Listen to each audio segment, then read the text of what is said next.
औज़ुबिल्लाहिमिनश्शैतानिर्रजीम बिस्मिल्लाहिर्रहमानिर्रहीम। क्लास 9 बेटा हम लोग चैप्टर 1 पढ़ रहे हैं और चैप्टर 1 के अंदर बच्चों जो हमारे पास आज हमारा टॉपिक है वो है स्टॉप वॉच। आम तौर पर जब हमने टाइम को मेजर करना हो तो उसके लिए हम लोग खाली वॉचेस इस्तेमाल करते हैं जो हमारे घरों में रिस्ट वॉचेस वगैरह या वॉल क्लॉक वगैरह लगे होते हैं उसकी मदद से। लेकिन अगर हमने छोटे छोटे इंटरवल जो है वो हमने अगर फ़ाइंड करने होते हैं तो उसके लिए हमने स्टॉप वॉच फ़ाइंड करनी है जो यूज़ करते हैं। मिसाल के तौर पर हमने ये देखना है कि हमें अगर 1 किलोमीटर का डिस्टेंस है तो वो कवर करते हुए कितना टाइम लग रहा है। कुछ लैप्स हैं, बार बार कोई चीज़ हम लोग रिपीट कर रहे हैं तो हम ये देखना चाहें कि हमें उसके लिए कितना टाइम लग रहा है, किसी एक्सपेरिमेंट के लिए कितनी ड्यूरेशन लग रही है, तो हम लोग उसके लिए स्टॉप वॉचेस इस्तेमाल करते हैं। तो स्टॉप वॉच आपके पास इसकी डेफिनेशन देखें। Stopwatch is used to measure the time interval of an event. किसी भी इवेंट का टाइम इंटरवल फाइंड करने के लिए कि उसमें उसको कितना टाइम लगा है हम लोग स्टॉप वॉच इस्तेमाल करते हैं। स्टॉप वॉचेस 2 तरह की होती हैं। There are 2 types of stopwatches, mechanical and digital stopwatches. और ये जो सामने आपको फिगर में नज़र आ रही है ये आपके पास जो है मैकेनिकल स्टॉप वॉच है। A mechanical stopwatch can measure a time interval up to minimum 0.1 second. 1 second के 10th पार्ट तक, यानी 1 सेकेंड के अगर हम 10 छोटे हिस्से करें तो मैकेनिकल वॉच जो है वो ईज़िली वहाँ तक मेजर कर सकती है। ठीक है। Digital stopwatches commonly used in laboratories can measure a time interval as small as 1/100 and और 0.01 सेकेंड। इसी तरह जो डिजिटल होती हैं वो 1 सेकेंड के 100th पार्ट तक जो है वो इजीली मेजरमेंट कर सकती हैं। तो ये हमारे पास 2 तरह की स्टॉप वॉचेस होती हैं। तो ये जो बच्चों आपको सामने येलो आई नज़र आ रही है ये आपके पास है डिजिटल स्टॉप वॉच। इसमें डिजिट्स होते हैं। मैकेनिकल जो स्टॉप वॉच है उसके अंदर बेटा मशीन्स होती हैं, जो नीडल्स वगैरह होती हैं वो हमारे पास मैकेनिकल स्टॉप वॉच कहलाती है। अब यहाँ पर जो है वो हम ये सीखेंगे कि स्टॉप वॉच को यूज़ कैसे किया जाता है। बेटा सबसे पहले देखें how to use a stopwatch. A mechanical stopwatch has a knob. हमने अभी ऊपर देखा था कि जो मैकेनिकल स्टॉप वॉच होती है उस पर एक नॉब होती है। ठीक है। ये जो नॉब है आपके सामने ये आपको मैकेनिकल स्टॉप वॉच नज़र आ रही है। इसमें बेटा ये जो नॉब है ऊपर आपको जो टॉप पर इसके नज़र आ रही है ये इसको हम लोग घुमाते हैं।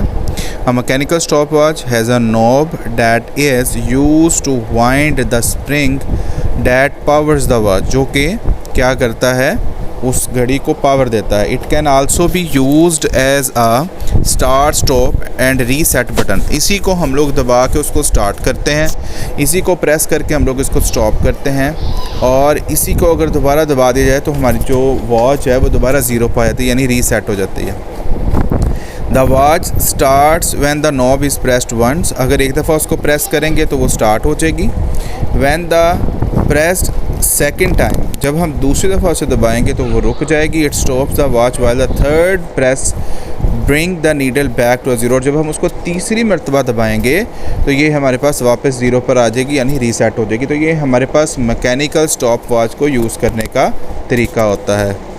जी बच्चों आगे हम लोग देखते हैं हमारे पास सामने ही अभी आगे डिजिटल स्टॉप वॉच। इसको यूज़ करने का क्या तरीका है। The digital stopwatch starts to indicate the time lapse as the start stop button is pressed. यहाँ पर स्टार्ट स्टॉप बटन होता है जिसको हम लोग प्रेस करते हैं तो ये हमारे पास स्टार्ट भी हो जाती है और स्टॉप भी हो जाती है।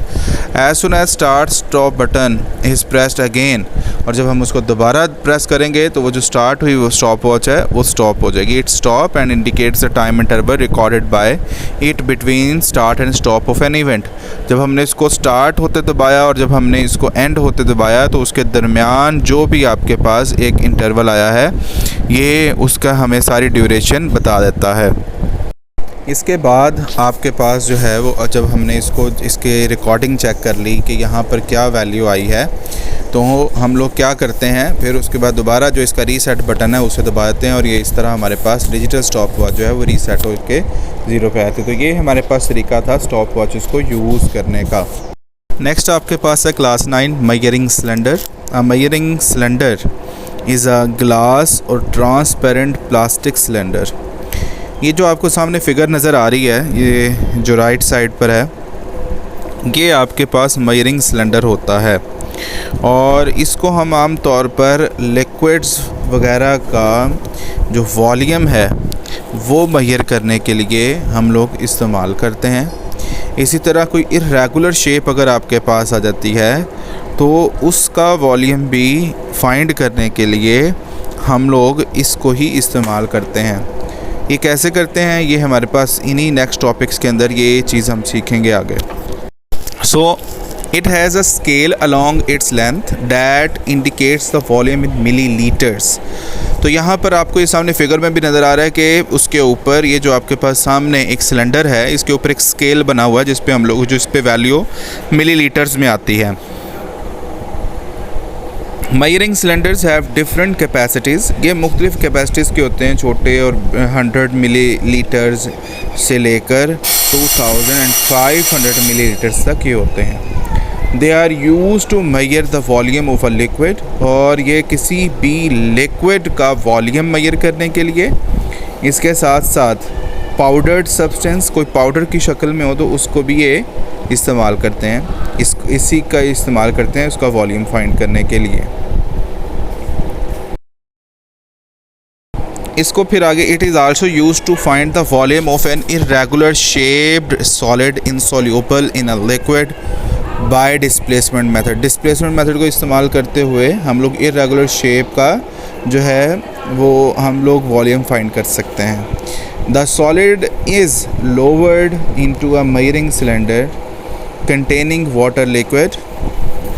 इस सिलेंडर के अंदर कोई भी लिक्विड हो या वाटर हो और उस सॉलिड को हम लोग इसके अंदर जो है वो डिप करते हैं, तो जो वाटर की या लिक्विड की इनिशियल जो पोजीशन होगी और जो सॉलिड, कोई भी सॉलिड जो इर्रेगुलर शेप्ड होता है उसको डालने के बाद जो उसकी शेप जो है पोजीशन बनेगी, इन दोनों का हम लोग डिफरेंस फाइंड कर लेते हैं, जिसकी मदद से हमें पता चल जाता है कि हम लोग इसको कैसे मेजर करते हैं।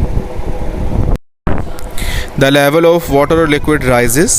The increase in the volume of water liquid is the volume of the given solid substance. तो वो जो डिफरेंस आता है उसकी मदद से हम लोग पता कर लेते हैं कि इन दोनों में डिफरेंस कितना है। तो इस तरीके से हम लोग ये फाइंड करते हैं, इसके अंदर ये वॉल्यूम हम फाइंड कर लेते हैं। बच्चों, मेजरिंग सिलेंडर को इस्तेमाल कैसे करते हैं, how to use a measuring cylinder. हम लोग इसके अंदर किसी भी किस्म का कोई भी लिक्विड या वाटर वगैरह इसमें डालते हैं और उसके बाद हम लोग जब बिल्कुल स्टेबल हो जाता है उसके अंदर लिक्विड या वाटर जो भी हमने डाला होगा, तो हम लोग उसके बिल्कुल पैरेलल जो उसकी पोजीशन, अपर पोजीशन होती है लिक्विड की, हम उसके बिल्कुल पैरेलल अपनी आई को लेके आएंगे, बिल्कुल उसके सामने। तो इस तरह हमें जो है वो करेक्ट मेजरमेंट पता चल जाएगी।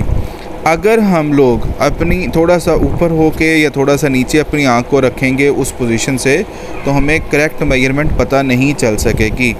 तो इस पैराग्राफ को आप एक दफ़ा रीड करेंगे, आपको ये सारी बात समझ आ जाएगी किस तरह हम लोग इसको लिक्विड के लिए यूज़ करते हैं।